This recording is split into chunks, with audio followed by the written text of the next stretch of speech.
Hi, I'm Dr. Sharvin Sheth, and we are here today at Gym Carb, and we are here with Mr. Desai, and we are going to be talking about spine health and debunking a lot of myths about how fitness affects the same. I What guess do you- we're gonna talk about overall benefits of fitness, health, Oh, absolutely. and especially food. Yeah, food. Which Yeah, is what nutrition people goes go- hand in hand with the fitness There's aspect no as well. fitness without nutrition. Right. Yeah. So, I want to start with the most common thing that we see in practice. And when it comes to fitness, is that a lot of injuries occur because of either wrong technique or lifting more than the Ego lifting, basically. ego lifting, basically. So, how often do you think, how often do you see that? So particularly, being a gym owner, I see a lot of different types of people coming down to my particular gym. But my gym is mostly based on fitness because I've got a different area of people where everybody wants to come here to get fit. So I don't have that particular audience of bodybuilding that we're talking about, who go all crazy over lifting and they go beyond the limits. But I do have some of those people as well.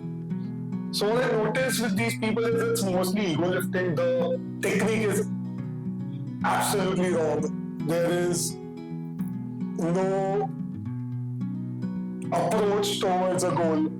They're just coming in and lifting because I think it all goes hand in hand. I particularly, if you ask me, how much do I deadlift? So back in the day, I used to be a power lifter. I was lifting crazy ass weights. But then at that time, my purpose was to lift, to compete, and to win. If you ask me today, I train to build my muscle. I train to strengthen my back. I don't go that crazy on the weights. Right. And the posture is the main aspect. Right, agree. So, but then even when you were lifting and when you were powerlifting, there must be a stepwise approach to reach a certain amount of weight. Absolutely. Because right now, what we see is people want to get muscle fast. They're looking for shortcuts. Lift heavier, you'll gain muscle. So the trend that is going on right now is extremely injurious to the spine health.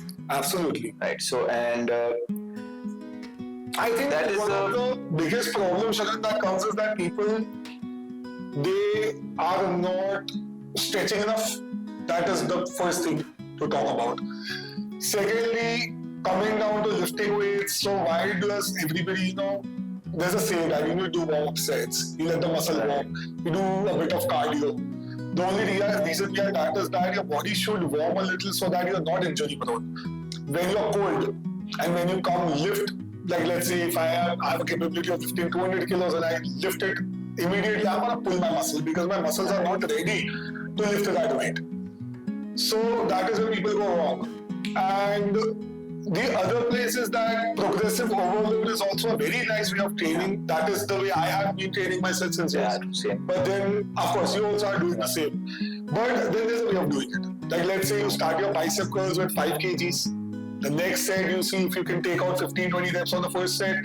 You go out, like let's say 10 kilos, you take out 10-15 reps there. Then you go 12-15. That's how you do progressive overload. And I think that is the best way to grow your muscle.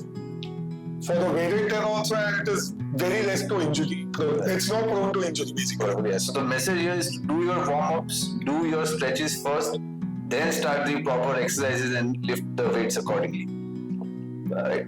Second aspect, I think, where people are going wrong is there are a lot of pre-workout users. Right. Yeah. Pre-workout is like the hyped up supplement. I myself am a avid caffeine user. I do a lot of coffees. But the thing with pre-workout is that it's got a lot of different elements in it. There's beta-alanine, there's arginine, there's citrulline, there's caffeine. So all of these elements, when they're combined together, it gives you a sudden rush of ATP. Yeah. So ATP is basically energy, of course. It's adenosine triphosphate, and it's like a burst of energy. All of a sudden, you're charged up. Yeah. Now, in that aspect, you don't realize that you are going to mess up yourself back. Because my idea of training is that you need to be very aptly connected to your muscle. Like mind-muscle connection is what we talk about. When that happens, you don't even need to go crazy over weights. If you just do it with the right posture, squeeze the muscle nicely, the muscle is going to grow, you're going to feel the burn and you're going to be able to train more than 45 minutes if you train properly. Right, For absolutely. any body part. But I've seen guys coming to my gym, youngsters especially, that we're discussing. So The beginners and the amateurs, I feel, who have just they're started gym, overtraining. and a lot of it is happening is what we have seen is a lot of it happens because of social media.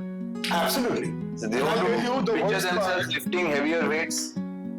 That is also one part. Secondly, in our field, the fitness field, the worst thing that has happened is that youngsters are too much exposed to YouTube videos, Yeah. to Google. Now, just think about it once. So I have done my nutrition courses. I am a nutritionist. I understand how bodybuilding works. I understand how workouts work.